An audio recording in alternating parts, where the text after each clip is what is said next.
Bom, pessoal, esse aqui é a continuação do vídeo anterior, e aquele exemplo que nós demos, ele é uma típica linguagem interpretada, ou seja, são lidas uma linha por vez, e cada movimento ou comando é executado dessa forma como se fosse um programa de CNC. Exemplos são Unimation, Val e Adapt. Tá? Então, se você for ver esse exemplo de um programa simples para o robô Kuka, aqui você consegue identificar algumas características. Aqui, ó, esse cifrão VEL, né, é a velocidade lá do braço robótico. Esse AC, né, a aceleração. Por exemplo, aqui a posição da base, né, o frame é justamente o referencial. Né, tool é a ferramenta, a posição da ferramenta. E aqui, ó, as trajetórias, né, os pontos de destino de trajetória. Tá? Então a gente consegue identificar as três coordenadas aqui, ó, x176, tá?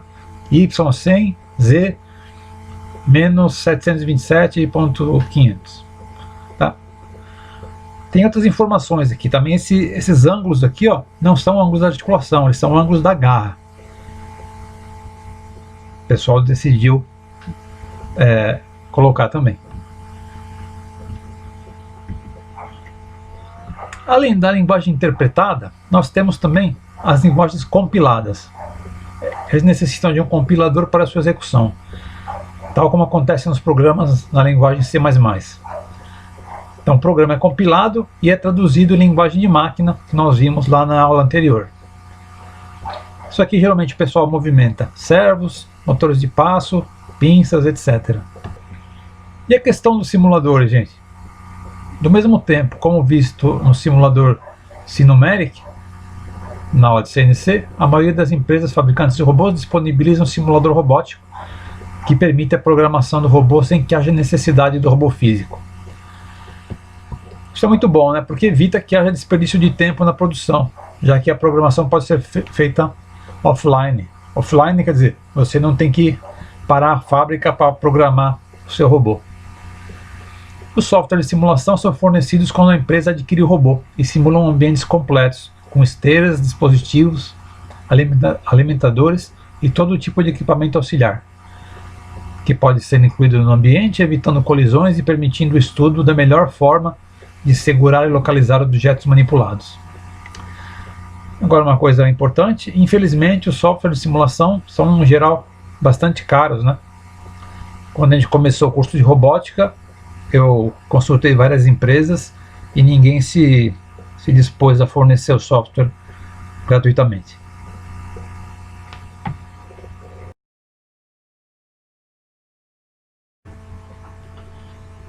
Bom, esse aqui, gente, eu gostaria de mostrar um exemplo de uma linguagem compilada, que é a linguagem C, C++ no caso. E aqui eu tenho um microcontrolador acionando um motor de passo. Isso aqui é um simulador somente. O que eu queria mostrar é o seguinte: na porta aqui de saída do microcontrolador, eu tenho esses 4 terminais. Eles estão ligados nos 4 terminais do motor de passo. E cada vez que vocês vê aqui, ó, em vermelho, é aquele 1, né, aquele nível alto. E repara como ele vai se intercalando, né? Cada vez que ele energiza a bobina, ou seja, coloca lá uma tensão nas bobinas, o motor vai girando aqui 1/4 de volta. Tá? Na verdade, isso aqui está obedecendo um programa que foi colocado, que foi gravado no microcontrolador. O microcontrolador está atuando aqui como se fosse o controlador do robô. E esse aqui, na verdade, é o jeito mais em conta de você fazer um robô, porque você não precisa comprar aquele equipamento caríssimo, né, e equipamento industrial. Esse aqui você consegue fazer um robô na sua casa com tranquilidade. Eu vou mostrar para vocês o programa na linguagem C.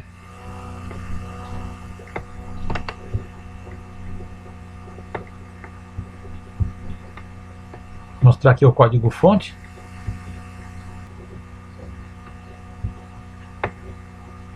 para quem conhece a linguagem C, você vai identificar aqui, ó, os 4 terminais do motor, né? O A barra, o B barra, ligados lá no pino do microcontrolador. Aí tem lá um laço de void, né? Você define as variáveis. Você está definindo o terminal A como saída, output, o A barra como saída, o B como saída e o B barra como saída.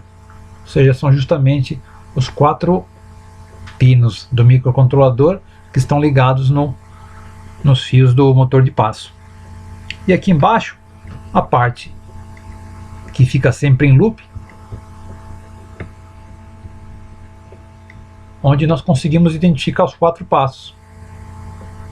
Estou escrevendo aqui na porta digital, na porta A, um sinal high, né, que é alto, o nível lógico 1, low, que é 0, 0, 0. Então é 1, 0, 0, 0.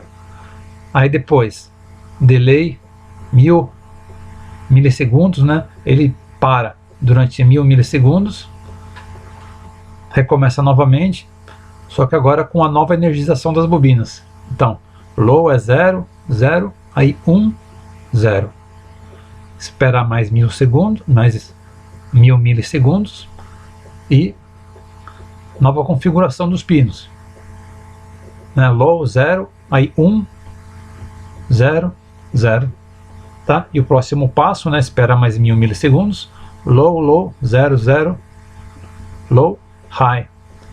Ou seja, essa sequência aqui de números binários, né, esse de 1, 0, 0, 0, aqui 0, 0, 1, 0, aqui 0, 1, 0, 0 e aqui 0, 0, 0, 1, colocados na entrada do motor de passo, faz com que ele gire.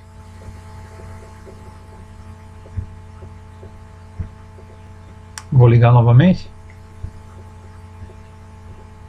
Então perceba, ó, cada vez que energiza fica um pontinho vermelho. O que está um pontinho vermelho é o nível alto. O motor de passo dá 1/4 de volta. A gente não vai estudar a linguagem C, mas é só para explicar a questão da linguagem compilada, né? Então essa linguagem compilada é transformada em código de máquina e aí você energiza diretamente os pinos lá do seu... Os pinos não, os terminais do seu motor de passo.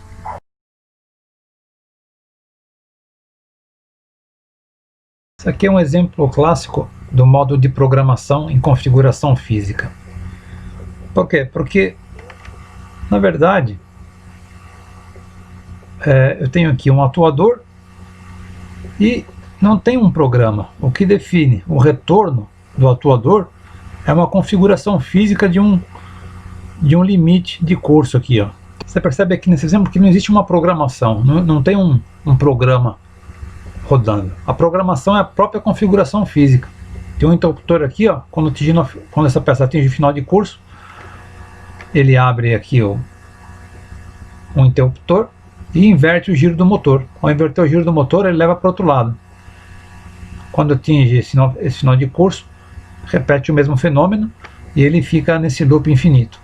Tá? Então é como se fosse uma programação, mas uma programação física. Daí o nome de configuração física.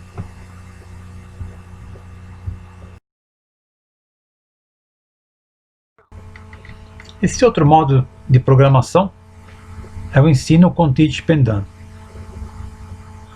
O teach pendant é tipo num console que o operador carrega na mão. Ele vai movimentando o robô com a ajuda desse console.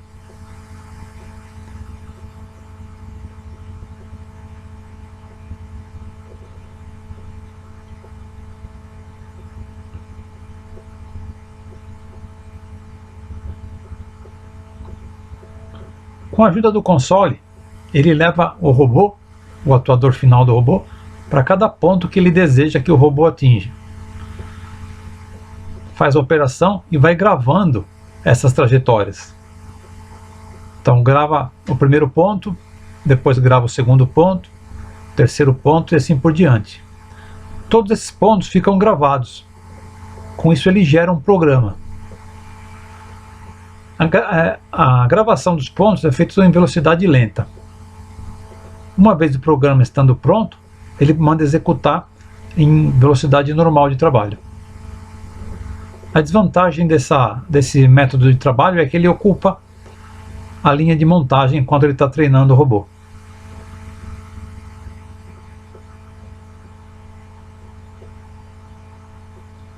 O robô está trabalhando em modo automático agora.